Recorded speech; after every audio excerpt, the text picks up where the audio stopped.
한 번은 가족들과 여행을 떠난 적이 있습니다. 인터넷으로 숙소를 예약을 했습니다. 맑은 시냇물, 개울가가 흐르고요. 아담한 이 캐빈에 부엌에 있는 모든 기구들이 잘 갖춰져 있고, 욕실과 침실이 아주 예쁘고, 그리고 주변 시설들도 너무 좋은, 방도 너무 깨끗한 거예요. 그래서 그걸 예약을 해놓고 여행을 가서 그곳에 머무르면서 보낼 행복한 시간을 머릿속에 막 그림을 그리고 있었습니다. 이렇게 쉬고 이렇게 보내야 되겠다. 옆에 겨울에 가서 발도 담그고 그래야 되겠다라고 다 준비를 하고 갔습니다. 그런데 막상 도착해 보니까 숙소의 이 상태와 전경은 사진의 것과 너무나 다른 거예요. 더운 날씨에 에어컨도 없는 거예요. 가니까 이 소파가 막 빛이 막 발해 있는 거예요. 순간에요, 그렇게 행복했던 꿈이 그냥 확 사라져버린 거예요. 그 기분이 싹 사라져버리고 속에서 막 화가 막 치밀어 오르는 거예요. 어떻게 이런 걸 그렇게 이렇게 포장을 할 수가 있냐, 이런 생각이 드는 거예요. 우리가 살아가면서요, 우리가 생각했던 이 행복한 계획이 처절하게 깨질 때가 있어요. 그림을 너무 환상적으로 그렸는데 그게 확 깨져 버릴 때가 있어요.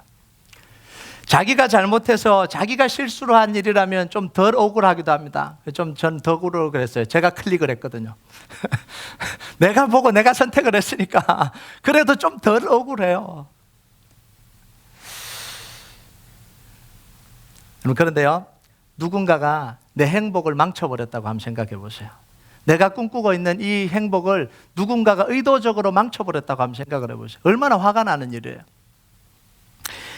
마음속에요, 분노가 생기고요. 그 계획이 다 이 숲으로 돌아가 버리잖아요. 여러분, 이때 우리 반응이 굉장히 중요합니다. 분노를 터뜨리면서 모든 계획을 뒤엎어 버릴 것인가, 아니면 그 상황을 고쳐서 원래 계획을 살려낼 것인가. 여러분, 이건 전적으로 어디에 달렸냐면 우리의 반응에 달려 있는 거예요. 여러분, 단지 상황이 어려워서 인생이 망쳐진 경우는 없습니다. 아무리 어려워도 그 상황 때문에 인생이 망한 경우는 없어요. 그 상황에 대한 반응 때문에 인생을 망치게 되는 거예요. 여러분, 이 처한 상황에 대한 반응은요, 우리 인생을 죽이기도 하고 살리기도 하고 더 나은 것으로 만들어내기도 해요. 마치 다 깨진 그림 같은데 그곳에서 더 새로운 그림이 나오기도 합니다. 이게 뭐냐면 그 상황을 바라보는, 그 상황을 대하는 우리의 반응으로부터 시작이 되는 거예요. 여러분, 하나님과 이스라엘 백성들이 성대한 언약식을 치르고 난 뒤에 하나님은 모세와 시내산에서 40일을 머물렀습니다. 이게 뭐냐면 40일 동안 하나님과 모세는 행복한 꿈을 꾸고 있는 거예요. 무슨 꿈을 꾸고 있어요? 앞으로 이스라엘 백성들과 함께 이루어갈 행복한 꿈을 꾸고 있는 거예요. 하나님이 거하실 성막을 세우고 그걸 섬길 대제사장과 제사장을 뽑아서 예배를 드리고, 그러면서 모든 민족 중에 이스라엘 백성들을 뛰어나게 만들어서 제사장 나라 삼아서 하나님의 통치가 이루어지게 하는 그 환상적인 그림을 지금 그리고 있는 거야. 그래서 미리 준비한 이 가나안 땅으로 데리고 들어가서 나라를 크고 강대하게 만들었어요. 주변 나라를 돕고 주변 나라를 세우는 복의 근원되는 그 그림을 지금 40일 동안 그렸어요. 여러분, 얼마나 이 환상적인 그림이에요. 아브라함 때로부터 생각했던 그 그림이 이제 이루어지는 거예요. 이제 얼마 지나지 않으면 하나님과 모세가 그 그림을 이루어 가려고 지금 다 해놓은 거예요. 여러분, 얼마나 가슴 뛰는 순간이에요. 이런 생각을 하면, 이런 상상을 하면요, 밥을 안 먹어도 배가 안 고파요. 그런 생각을 그려요. 여러분, 그거 해보셨잖아요. 우리 가정을 이렇게 만들어가고 자녀들을 이렇게 해가고 내 인생을 이렇게 만들어가는 그 그림이 그려질 때는요, 얼마나 행복한지 몰라요. 자, 그런데 이 놀랍고 대단한 계획을요, 이스라엘 백성들이 다 망쳐버렸어요. 싹 망쳐버렸어요. 그것도 누가 주동이 돼서 망쳤어요? 아론이 주동이 돼서 망쳤어요. 여러분, 아론이 누구예요? 모세의 형이에요. 어떻게 형이 이럴 수가 있어요? 아론은요, 이스라엘 백성들을 출애굽할 때 모세의 대변자가 되어서 모든 역할을, 중요한 역할을 다 했던 사람이 이게 아론이에요. 지금 40일 동안 하나님은 모세와 누구 이야기를 하고 있냐면 아론 이야기를 하고 있는 거예요. 하나님, 우리 아론을, 하나님 말씀하셨겠죠. 아론을 대제사장 세워서 지성소에는 아무나 못 들어가는데 1년에 한 번 유일하게 들어갈 수 있는 사람이 대제사장인데 그 사람을 아론을 삼아서 하나님의 나라를 이루어 갑시다. 그 이야기를 나누고 있는 거예요. 그런데 산 밑에는 뭐예요? 이런 아론이 주동이 되어서 하나님의 계획을 다 망쳐버리고 있는 거예요. 하나님은 지금 아론을 대제사장 삼아서 아무도 못 들어가는 이 지성소에 아론 혼자 들어갈 수 있도록 그렇게 신임하고 신뢰하고 사랑해주고 그 계획을 세우고 있는데 아론은 그것도 몰랐는지 몰랐겠죠. 하나님의 계획을 무참히 주동이 돼서 짓밟아 버리고 있는 거예요. 여러분, 그러니까 하나님이 얼마나 화가 났겠어요. 다른 사람도 아니고 아론이 지금 그러고 있으니까. 여러분, 그래서 하나님이 나를 막지 말라, 이 백성을 싹 썰어버리겠다, 이 백성의 이름조차도 다 썰어버리겠다. 여러분, 이게 너무 당연한 거잖아요. 이게 이해가 되잖아요. 모세는 손에 들고 있던 이 뭐예요? 십계명 돌판을 던져서 깨버리는 게 이게 이해가 되잖아요. 화가 났다는 것만으로요, 그 분노를 표현할 길이 없어요. 이건 그냥 화났다, 분노된다, 이런 걸로는 설명할 길이 없는 거잖아요. 여러분, 이런 사람들에게 하나님의 은혜와 선물을 다 빼앗아 버려야 돼요. 여기까지가 일반적인 반응입니다. 모든 사람들이 다 하는 반응이에요. 불의에 대한 당연한 반응입니다. 여러분, 보통 사람들이 불의에 대해서 화를 내는 것조차 증거라고 이야기를 하는데요, 그건 아니에요. 크리스찬이 왜 분노를 하고 왜 화를 내냐? 그럼 증거 아니냐? 화를 냈으니까. 그게 아니에요. 크리스찬도 불의에 대해서 분노를 해요. 장로님도 분노를 해야, 권사님도 분노를 해요. 목회자도 분노를 해요. 신앙생활 막 하다가 막 불의한 일이 생겨서 막 교회에서 막 누가 화를 냈어요. 어떻게 신앙생활 하는 사람이 저렇게 화를 낼 수 있어요? 이건 말이 안 되는 이야기예요. 불의에 대해서 화를 내는데 그게 뭘 잘못됐어요? 그 다음 행동이 중요한 거야. 그 다음 행동이 중요해요. 여러분, 1절을 보면 이 사건 이후에 하나님이 모세에게 내린 명령이 나옵니다. 1절 같이 한번 읽어볼까요? 읽겠습니다. 시작. 그때 여호와께서 내게 이르시기를 너는 처음과 같은 두 돌판을 다듬어 가지고 산에 올라 내게로 나오고 또 나무개 하나를 만들라. 하나님이 모세에게 두 돌판을 다시 만들어서 다시 산으로 올라오라, 이렇게 이야기를 해요. 여러분, 이 부분이 굉장히 중요합니다.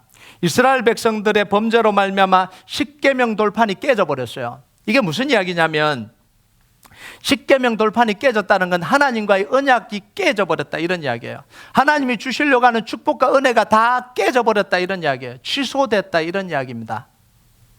하나님의 소유가 되고 제사장 나라가 되고 거룩한 백성이 되는 건 이제 물 건너간 일이에요.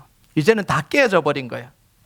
이것은 하나님의 약속을 어기고요, 하나님을 분노하게 하고 하나님을 배반한 이스라엘 백성들에게는 너무나 당연한 조치예요. 모세가 깨뜨리지 않았다면 하나님이 모세 손에 있는 돌판을 뺏어서 깨버리셔야 되는 거예요. 그런데 하나님이 뭐라고 명령하십니까? 깨진 돌판을 대신해서 새로운 돌판을 만들어서 가지고 올라오라, 이렇게 이야기를 해요. 그러면 내가 다시 그 위에다가 십계명을 써주겠다, 이렇게 이야기합니다. 그것도 뭐라고 이야기해요? 처음과 같은 두 돌판, 그리고 처음과 같은 그 내용으로 기록해 주겠다, 이렇게 이야기를 해요. 여러분, 이게 하나님의 은혜예요. 하나님은 범죄한 이스라엘 백성들에게 십계명 돌판을 빼앗아 버리지 않았어요. 너희들은 이런 거 필요 없다 그러면서 깨진 돌판을 그냥 빼앗아 버리지 않았어요. 이스라엘 백성들에게 주어진 하나님의 소유, 제사장 나라, 거룩한 백성, 이 축복과 은혜를 거두어버리지 않았다라는 게 이게 놀라운 일이에요. 여러분, 우리가 범죄하고 우리가 넘어지고 우리가 하나님을 배반할 때 하나님은 십자가를 취소하지 않았다는 게 이게 얼마나 큰 은혜인지 몰라요. 우리에게 죄에 대한 대가는 치를 수 있어요. 그런데 하나님은 십자가 자체를 취소해 버릴 수 있어요. 그런데 하나님은 십자가를 취소하지 않았다라는 거예요. 십계명 돌판에는요, 하나님의 백성이 어떻게 살아야 되는가, 하나님의 백성도로 살아갈 때 하나님이 어떤 축복을 주시는가, 그게 기록된 게 십계명 돌판입니다. 그런데 타락하고 범죄한 이스라엘 백성들에게 이 돌판이 뭐가 필요하겠어요? 하나님의 백성으로 살지도 않고 하나님의 뜻대로 살지도 않는 이 백성들에게 뭐가 이 돌판이 필요하겠어요? 죽이지 않는 것만 해도 감사한 일이잖아요. 여기서요, 십계명, 깨어진 십계명 돌판을 그냥 두지 않고 새로 만드시는 하나님의 마음을 우리가 좀 봐야 돼요.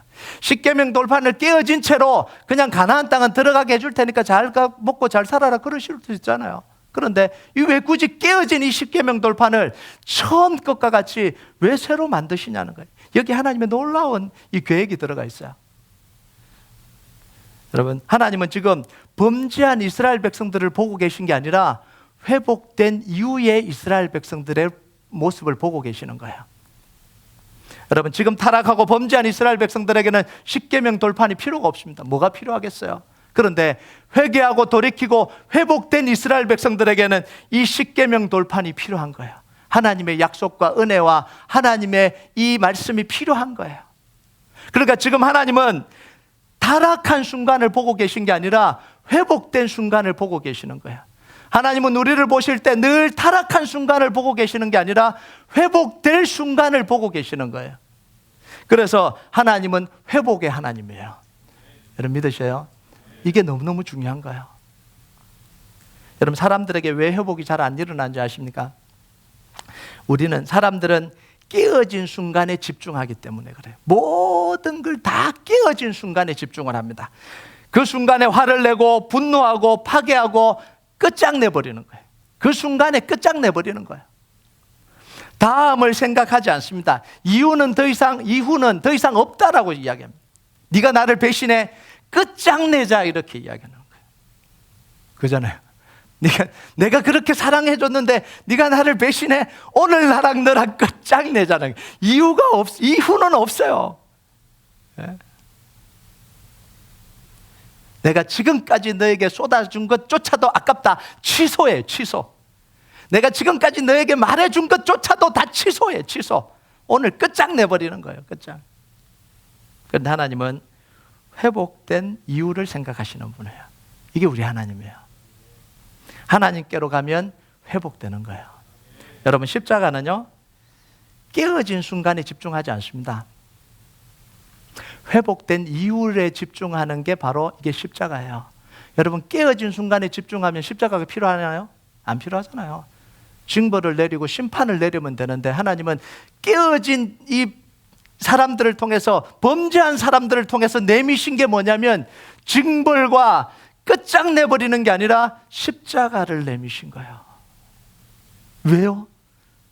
이 범죄한, 이 죽어야 될 이 영혼들이 회복되고 난 뒤에 필요한 게 뭐예요? 십자가예요.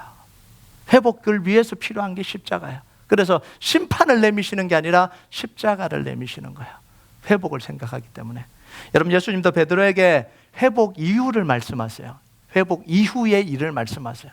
여러분, 같이 한번 읽어볼까요? 누가복음 22장 31절에서 32절까지 같이 읽겠습니다. 시작. 시몬아, 시몬아, 보라, 사탄이 너를 밀가부르듯 하려고 요구하였으나 그러나 내가 너를 위하여 내 믿음이 떨어지지 않기를 기도하였노니 너는 돌이킨 후에 내 형제를 굳게 하라. 예수님이 가장 자기가 신임하고 사랑했던 베드로가 자기가 가장 힘든 순간에 배신할 걸 알았습니다.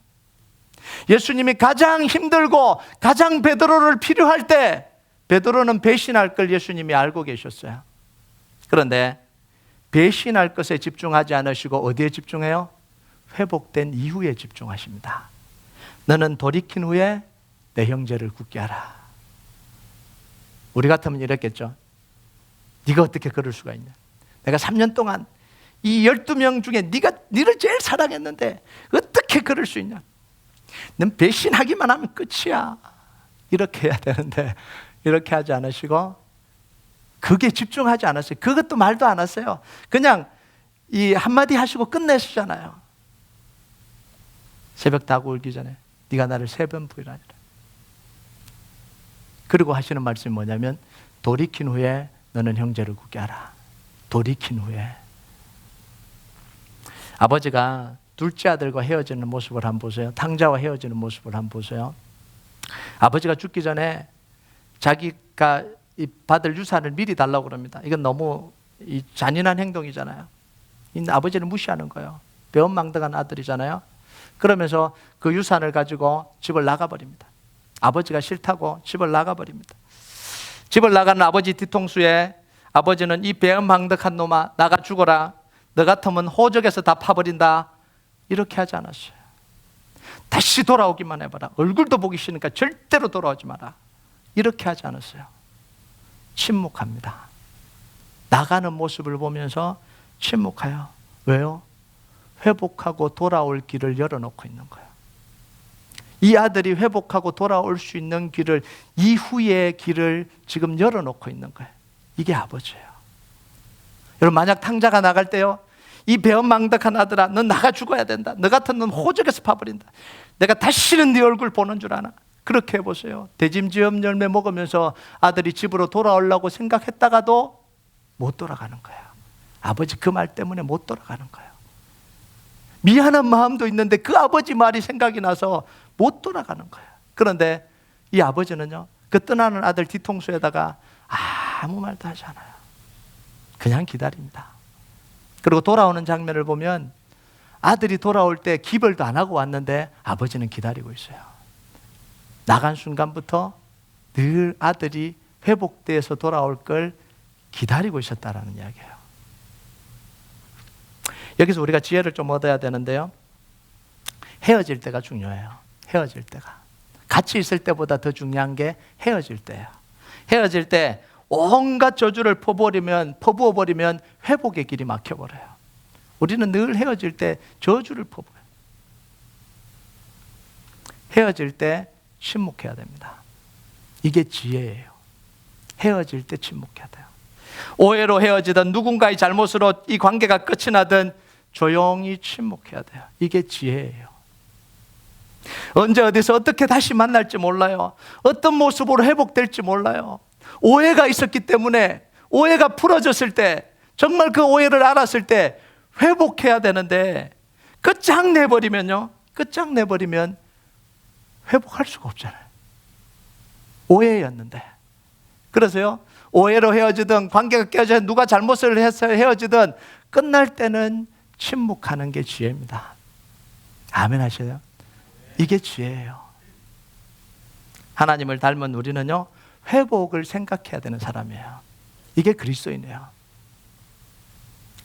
6절에서 9절까지 보면 필요 없는 부분이 삽입된 것 같아요. 오늘 말씀 읽다가 좀 의아했잖아요, 그죠? 관로로 묶여져 있어요. 시간상으로 보면 지금 일어난 사건은 아니에요. 5절을 읽고 10절을 읽어야 문맥이 맞아요.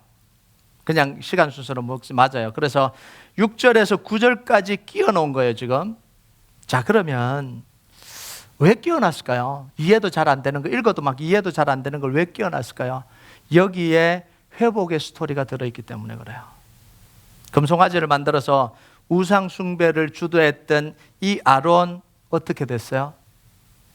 하나님이 신임했고 사랑했고 함께 해주셨는데 기대를 저버리고 금송아지를 만들어서 자기뿐만 아니라 온 이스라엘 백성들을 우상 숭배에 몰아넣어서 하나님의 계획을 다 망쳐버린 이 아론,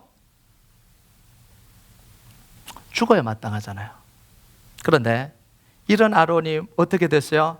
회복돼서 대제사장직을 수행하다가, 평생 대제사장직을 수행하다가 하나님께로 가고 그 아들 엘르아살이 대제사장직을 이어받았다. 이런 놀라운 회복의 스토리잖아요. 버려야 되는데 하나님이 이런, 다른 사람은 다 살려놔도요, 아론은 죽여야 돼요. 이거는 죄의 뿌리예요. 죄의 씨앗이잖아요. 이스라엘 백성들 다 타락하게 만들었잖아요. 그런데 하나님이 그런 아론을 대제사장으로 세웠어요. 평생 하나님의 성막에서 하나님을 섬기게 하다가 그 아들 엘르아살이 그 대제사장직을 이어받아서 살아가도록 하나님이 그 인생 자체를 회복시켜 놓은 스토리잖아요. 여러분, 레위인들은요 다 죽어야 돼요. 그런데 하나님이 구별해서 가장 거룩한 곳에 섬기게 하잖아요. 지성소에 그 성소에 있는 기구들을 옮기게 하고 예배를 드리게 하고 이스라엘 백성들의 죄를 담당하게 하고요. 하나님만 자기 기업으로 삼고 하나님만 바라보고 살도록 만들었잖아요. 하나님이 그들을 축복하시고 그들을 지켜주셨잖아요. 이게 8절에서 9절까지잖아요. 회복의 스토리가 들어있는 거예요. 여러분, 하나님은 늘 뭘 생각하고 계시냐면 회복을 생각하고 계시는 거예요. 하나님은 회복을 생각하고요, 사단은 파괴를 생각해요. 이게 차원이 다른 거예요. 여러분, 우리가 넘어진 뒤에 하나님이 하시는 선택이 회복이라면, 그러면 우리가 넘어진 뒤에 우리는 어떻게 행동해야 되냐는 거예요. 하나님의 모든 관심은 넘어진 사람들을 향해서 회복으로 가고 있다면 우리가 넘어졌을 때 우리는 어떻게 행동해야 되냐. 유명한 영성가이기도 하고요, 신학자이기도 하고 아주 뛰어난 그 작가이기도 한 유진 피터슨, 회복에 대해서 글을 쓰면서 이렇게 썼어요. 이분은 이제 회복에 대한 글을 많이 쓰는데요. 넘어진 후에 먼저 하나님께 가라. 넘어진 후에 첫 발은 십자가 쪽으로 디뎌야 한다. 놀라운 이야기를 지금 하고 있는 거예요. 넘어진 후에 먼저 하나님께로 가라. 넘어진 후에 첫 발은 십자가 쪽으로 디뎌야 된다. 여러분, 넘어진 뒤에 첫 발이 중요해요. 넘어진 뒤에 다 넘어져요. 그런데 넘어진 뒤에 첫 발을 어떻게 떼느냐가 중요하다라는 거예요. 여러분, 세상 쪽으로 발을 디디면 망하는 거예요. 사울 왕과 가룟 유다는 자기가 넘어진 줄 알았어요. 대표적으로 넘어진 사람이잖아요. 넘어진 줄 알았어요. 후회도 했어요. 답답해서 울기도 했어요. 그런데 회복이 일어나지 않았어요. 안타깝게도 회복이 안 일어났어요. 왜요? 십자가 쪽으로 발을 내딛지 않았기 때문에 그래요. 넘어진 뒤에 그 발을 십자가 쪽으로 내딛지 않았다는 거예요. 여러분, 다윗도 넘어졌어요. 베드로도 넘어졌어요. 어떻게 보면 사울 왕보다, 이 가룟 유다보다 이 다윗과 베드로가 더 심하게 넘어졌을 수도 있어요. 그런데 그들은 회복이 됐잖아요. 왜 회복이 됐어요? 하나님께로 나아갔고요, 첫 발을 십자가를 향해서 내디뎠기 때문에 그래요.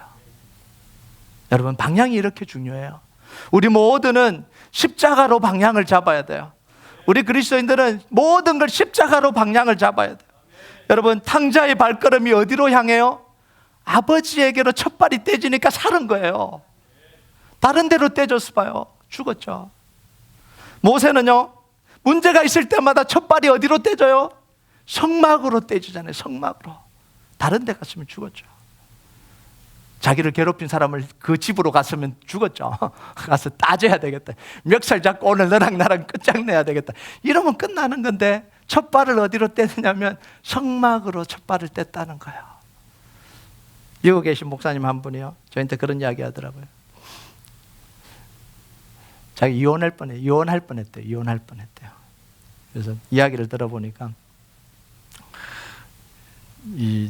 자기가 미국에 있어서 다행이지 한국에 있었으면 이혼했을 것 같대요. 뭐 그건 이제 가정이니까 뭐 심각한 이야기는 아닌데, 그래서 뭐 왜 그러냐 그랬더니 미국에서 부부 싸움을 다 하고 집을 뛰쳐나오는데 갈 데가 없더래요. 갈 데가 교회밖에 없는 거예요. 그래서 교회 가서 막 기도하고 있으니까 하나님이 네가 잘못했다 그러더래요. 그래서 집에 가서 제가 잘못했다고 그러고 회복이 된 거예요. 한국에 있었으면 교회로 가겠어요? 딴 데로 가지. 그래서 자기가 미국에 있어서 살았다 그러더라고요. 여러분, 첫 발을 내딛는 게 중요한 겁니다. 부부 싸움 하시면 다 교회로 오시길 바랍니다. 왜 아멘을 안 하세요? 여러분, 넘어짐과 깨어짐은 교회 속에서 계속해서 반복적으로 일어나는 현상입니다. 안 깨어지는 교회도 없고요, 뭐 교회가 깨진다는 게 아니라 관계가, 안 넘어지는 사람도 없어요. 회복도 교회 속에서 일어나요. 이게 다 일어나거든요. 근데 깨어짐의 이야기가 많아지면, 깨어짐의 이야기가 교회를 덮으면 그건 사탄의 놀이터가 돼버리는 거예요. 여기도 깨어졌대, 저기도 깨어졌대. 이게 얼마나, 이 스토리가 얼마나 파워가 있는지 몰라요. 깨어짐의 이야기가 교회를 뒤덮으면 그건 사탄의 놀이터예요.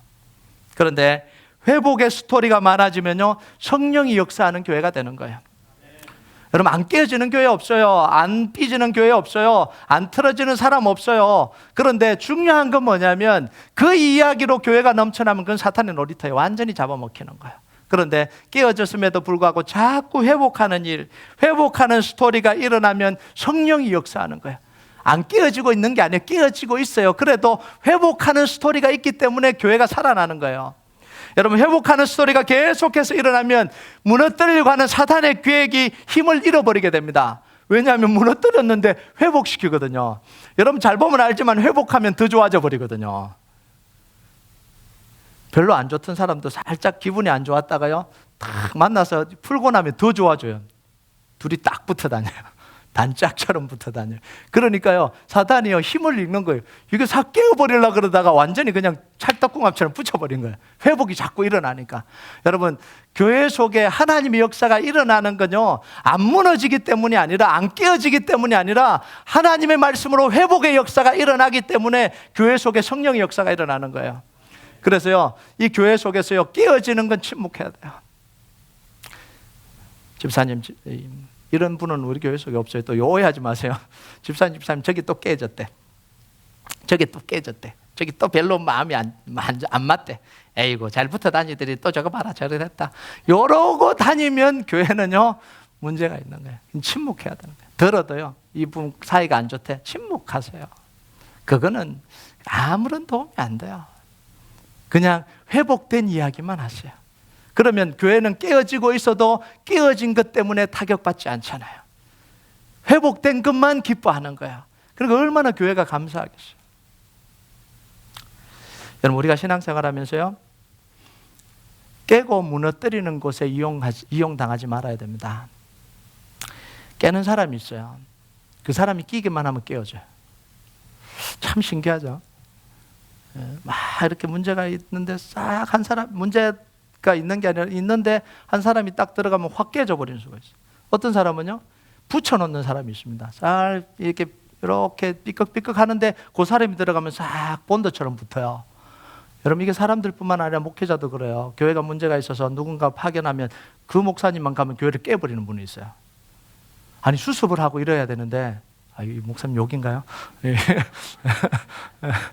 깨버리는 분들이 있어요. 근데 막 깨질라 그러는데도 가서 막 이렇게 회복시켜 놓는 거죠.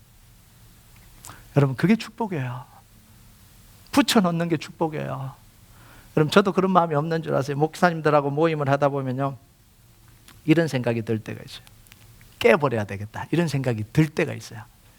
이기적으로 막 하는 사람, 자기 것만 막 챙기고 이런 사람을 보면요, 속에서요 불이 확 나서요. 빼버려야 되겠다, 막 이런 생각이 들고, 이런 생각이 딱 들다가도요, 하나님이 기뻐하지 않지. 그러고는 그런 생각이 들면도 불구하고 또 이제 안아줘야 되는 거예요.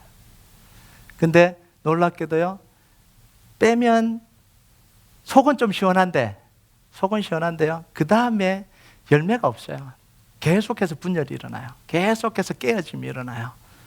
근데 이렇게 안으면요, 그 속에서 놀라운 역사가 일어나요. 회복이 일어나요. 감사가 있잖아요.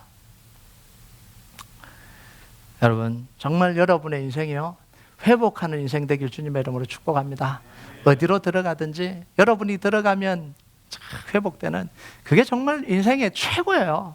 성공하는 것보다, 돈 많이 버는 것보다, 막 유명해지는 것보다 더 중요한 게 뭐냐면, 더 성공하는 게 뭐냐면, 내가 가는 곳에 회복이 일어나는 거예요.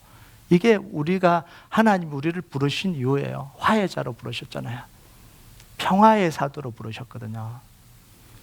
우리 이제 마지막으로 좀 하나 보면요, 하나님이 모세에게 돌판 2개를 다듬으라고 하시면서 동시에 명령하신 것이 또 하나 있어요.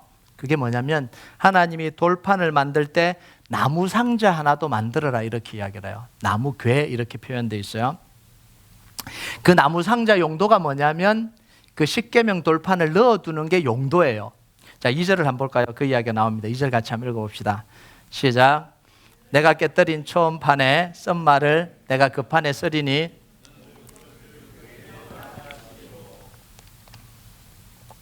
자, 이 나무 상자가 뭘까요? 이 나무 상자가 뭘까요? 이 나무 상자는 단순한 나무 상자가 아니라 하나님의 법궤예요. 하나님의 법궤를 이렇게 표현한 거예요. 하나님의 법궤는 성막에서도 가장 거룩한 지성소에만 놓아두는 게 하나님의 법궤예요. 여호와의 궤라 그러기도 하고 언약궤라 그러기도 하고 증거궤라고도 하고요. 가장 거룩해요. 옮길 때도 보통 사람들은 못 옮깁니다. 그 옮기는 것도 레위인 중에서도 고핫 자손만 4명이 이 어깨에 메고 움직여야 돼요. 술에 실지도 못해. 그만큼 중요한 궤예요. 하나님의 임재의 상징이고요. 때로는 하나님 자신을 나타내기도 했어요. 엘리 제사장 때 법궤가 이스라엘을 떠나잖아요. 그러니까 여호와 영광이 떠났다 이렇게 이야기를 해요. 하나님이 떠났다 이렇게 이야기를 해요. 이렇게 중요한 하나님의 법궤를 오늘 말씀에는 10계명을 담는 상자 정도로 표현을 합니다. 왜 그럴까요? 여기에 놀라운 은혜가 있어요. 10계명은 하나님의 말씀을 기록한 돌판이에요. 그죠? 하나님의 법궤는 10계명 돌판을 담는 용도예요. 자, 그러면 하나님의 법궤는 뭘 담고 있는 거예요? 하나님의 말씀을 담고 있는 거예요. 하나님의 말씀을 담은 말씀의 궤라고 표현할 수 있는 거예요. 하나님의 말씀 담은 궤. 그럼 뭐예요? 말씀하시는 하나님. 하나님은 어떤 하나님이라고요? 말씀하시는 하나님이에요. 하나님이 가장 중요한 말씀인 10계명 돌판을 가장 중요하고 가장 중요한 법궤 안에 보관하게 하셨어요. 이스라엘 백성들에게 가장 중요한 게 뭐라고요? 하나님이 10계명 돌판에 기록한 율법, 하나님의 말씀이라는 거예요. 그걸 보관하라는 거예요. 회복된 이스라엘 백성들에게 살 길이 어디냐면 바로 이 10계명 돌판에 있다라는 거예요. 하나님의 말씀에 있다라는 거예요. 여러분, 말씀의 능력을 믿는 사람이 하나님을 믿는 사람이에요. 믿는다라는 건 추상적인 의미가 아닙니다. 구체적인 의미예요. 우리가 믿는다라고 할 때 하나님의 약속의 말씀을 믿는다라는 거예요. 여러분, 말씀의 능력을 믿는 사람이 기도의 능력을 믿는 거예요. 기도가 뭐예요? 하나님이 약속하신 것을 믿고 간구하고 그걸 하나님이 이루어 주실 것을 기다리는 게 기도잖아요. 말씀을 모르는데 어떻게 기도의 능력을 믿어요? 말씀의 능력을 믿는 사람이 십자가의 능력을 믿는 거예요. 여러분, 십자가가 그냥 쑥 나온 게 아니에요. 하나님이 예언하셨잖아요. 말씀하셨잖아요. 십자가가 이루어질 거라고 말씀하셨잖아요. 그 결과가 우리를 위한 구원의 예언의 결과가 뭐예요? 십자가예요. 그러니까 십자가도 말씀이에요. 하나님의 말씀이에요. 상징으로 나타난 하나님의 말씀이잖아요. 구원의 메시지잖아요. 여러분, 하나님은 말씀으로 세상을 창조하셨습니다. 말씀으로 우리와 언약을 맺고 약속하시는 분이에요. 하나님은 하나님의 말씀이 기록된 게 뭐예요? 성경이에요. 하나님의 말씀이 육신을 입고 오신 분이 누구예요? 예수님이에요.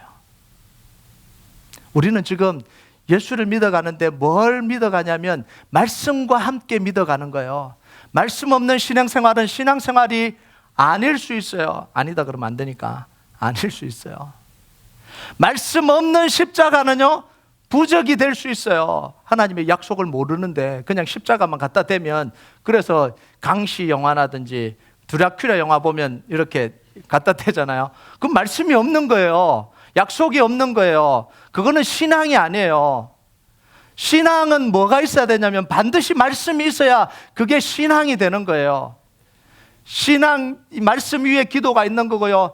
말씀 위에 구원이 있는 거고요. 말씀 위에 십자가가 있는 거예요. 그래서 하나님이 역사하실 때 꼭 뭐라고 이야기를 하냐면 이렇게 이야기합니다. 창세기 21장 1절 같이 읽어볼까요? 시작. 여호와께서 말씀하신 대로 사라를 돌보셨고 여호와께서 말씀하신 대로 사라에게 행하셨으므로. 사라에게 임신하지 못한 사라가 임신한 게 무엇 때문이라고요? 하나님의 말씀대로요. 하나 더 볼까요? 역대하 6장 10절 같이 읽겠습니다. 시작. 이제 여호와께서 말씀하신 대로 이루셨도다. 내가 여호와께서 말씀하신 대로 내 아버지 다윗을 대신하여 일어나 이스라엘 왕위에 앉고 이스라엘의 하나님 여호와의 이름을 위하여 성전을 건축하고. 솔로몬이 이 성전을 건축한 건 무엇 때문에요? 말씀대로. 하나님이 말씀대로 이루신 사건이에요. 여러분, 우리 회복의 열쇠는 어디에 달려 있냐면 열심히 노력하는 데 달려있지 않고 하나님의 말씀에 달려있습니다. 하나님이 말씀으로 우리가 힘을 얻는 거예요. 하나님 말씀으로 우리를 치료하시는 거예요. 말씀으로 소망을 주십니다. 말씀으로 문제 해결을 하세요. 말씀으로 응답해 주십니다.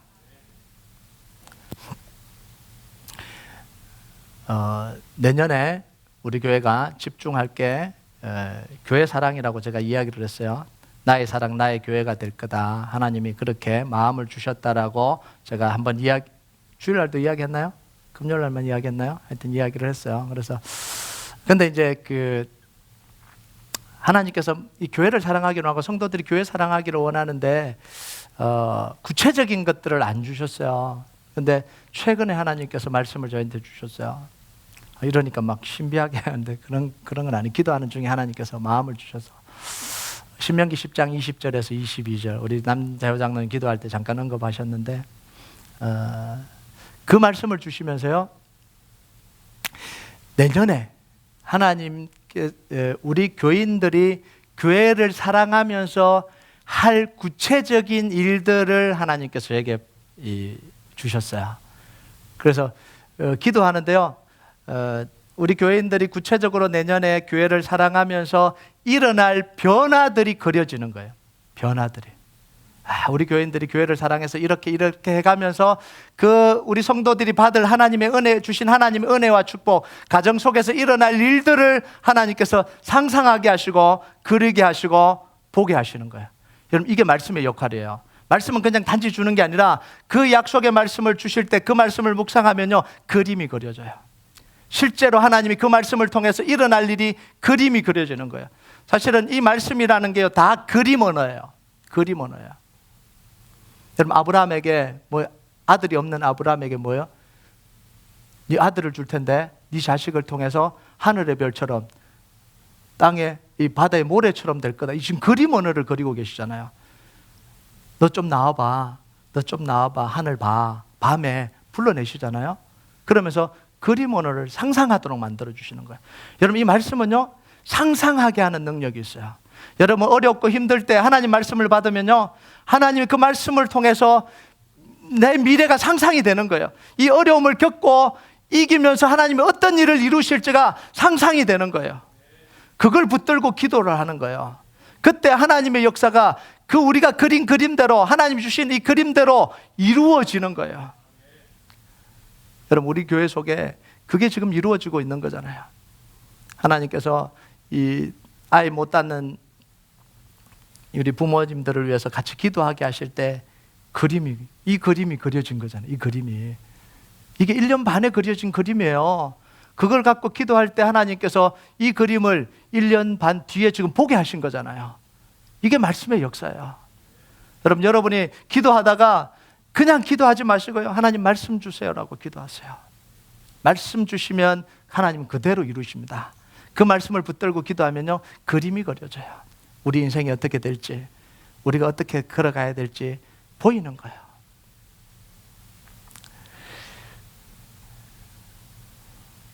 그래서 우리가 해야 되는 게 뭐냐면 말씀을 사랑하고요, 말씀을 붙들고 말씀으로 기도하고 말씀으로 사는 거예요. 말씀에 기록된 모든 약속의 말씀이 우리에게 이루어지도록 간절히 기도하는 거예요. 그때 이루어져요. 제가 감사한 게요, 어떤 가지에는 가지가 같이 통독을 해나간다 그러더라고요. 가지원들이. 제가 그 이야기를 듣고 참 감사하다 이런 생각이 들었어요. 얼마나 은혜가 돼요. 이 범위를 정해서. 예. 아마 그 의도 속에 H마트 상품권을 타려고 하는 의도는 없을 겁니다. 예. 근데 그 속에서 은혜가 얼마나 넘치겠어요. 제가 이제 강주민 목사님 이제 모시고 대화하고 식사하고 이러면서 시간들을 굉장히 많이 보내고 있는데요. 그 이야기를 하시더라고요. 이 어떤 선교지에 올해인가 내년인가 보다. 내년에 이 계획을 하나 세우고 있대. 그 교회에서. 목사님이 세운 게 아니고 그 교회에서요. 뭐냐면 1년 동안 로마서 전체를 통독이 아니고 암송하는 프로젝트를 만들었대요. 암송하는. 그러면서 상품을 걸었대요. 뭐 다 외우면 뭐 300불. 근데 그 액수가 한 달치 월급보다 더 많은, 한 달치 월급보다 더 많은 그걸 걸고 한다 그러는 거예요. 뭐 이거 갖고 막 비판하는 사람도 있을 거예요. 어떻게 뭐 돈을 걸고 하냐 뭐 그러는데, 저는 그게 보인 게 아니고 1년 동안 그 성도들이 로마서를 암송해 갈 때 일어날, 교회 속에 일어날 일이 확 보이는 거예요. 한번 상상을 한번 해보세요. 그 사람들이 1년 동안 로마서를, 이 다른 책도 아니고 로마서잖아요. 로마서를 외워가면서 일어날, 개인 속에 일어날 그 변화가요, 이건 300불 뭐 말이 안 되는 거예요. 비교가 안 되는 거예요. 저는 그 그림이 확 들어오는 거예요. 그래서 우리 교회도 내년에 해야 되나? 예, 아직 결정을 안 했어요. 예, 근데 중요한 게 그거예요. 하나님의 말씀을 품고 막 묵상하고 기도할 때 하나님은 우리가 그리는 그림이 아니라요, 정말 하나님의 말씀을 통해서 이룰 놀라운 그림을 주시는 거예요. 아멘. 이게 얼마나 귀한지 몰라요. 아멘. 그래서 지금까지 우리 교회가 온 게 다 이게 말씀을 통해서 온 거잖아요. 하나님 말씀 주시고 붙들고 기도하니까 그 말씀이 현실로 드러나고요. 아멘. 그게 우리 교회가 걸어온 길이거든요. 앞으로도 우리가 가야 될 길이 그 길이고요. 아멘. 여러분이 앞으로 걸어가야 될 길도 그 길이에요. 아멘. 여러분 정말 올해는요, 말씀에 기록된 하나님의 모든 말씀이 여러분의 인생 가운데, 가정 가운데, 교회 가운데 온전히 성취되길 주님의 이름으로 축복합니다. 아멘. 우리 같이 찬양하도록 하겠습니다. 이 찬양 하나님 앞에 좀 드렸으면 좋겠는데요. 슬픈 마음 있는 자, 몸과 영혼 병든 자, 누구든지 부르시오. 예수 이름 부르시오. 그 이름을 믿는 자, 그 이름을 부르는 자, 그가 어떤 사람이든 그는 구원 얻으리. 우리를 회복시킬 분은 예수 그리스도밖에 없어요. 아멘. 십자가밖에 없어요. 아멘. 오늘도 우리가 십자가로 한 발을 움직여야 되는 거예요. 이 찬양 우리가 하나님께 같이 올려드리도록 하겠습니다. 슬픈 마음 있는 자,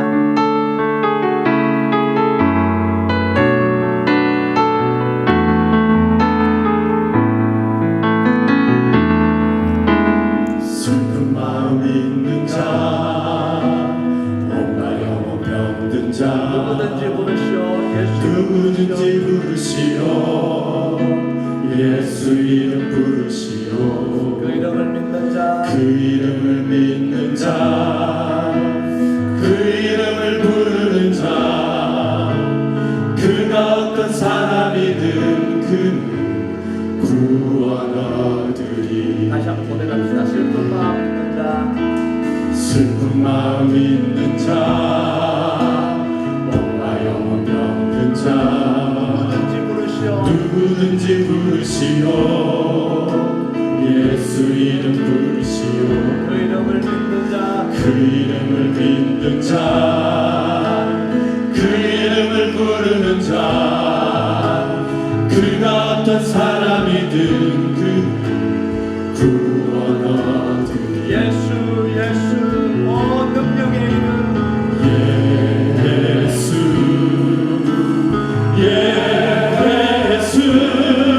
오 능력의 그 이름 예수, 나 외쳐 부르네.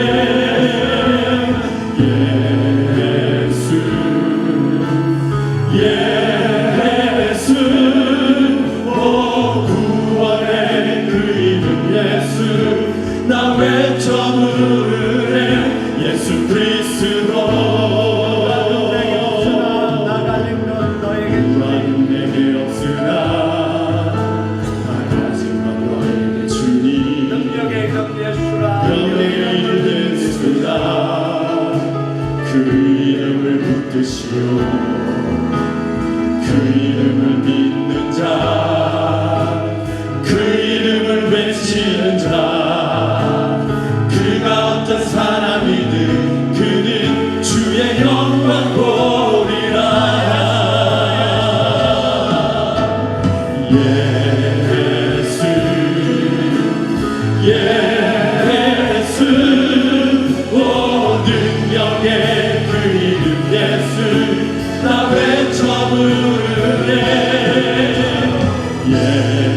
그리스도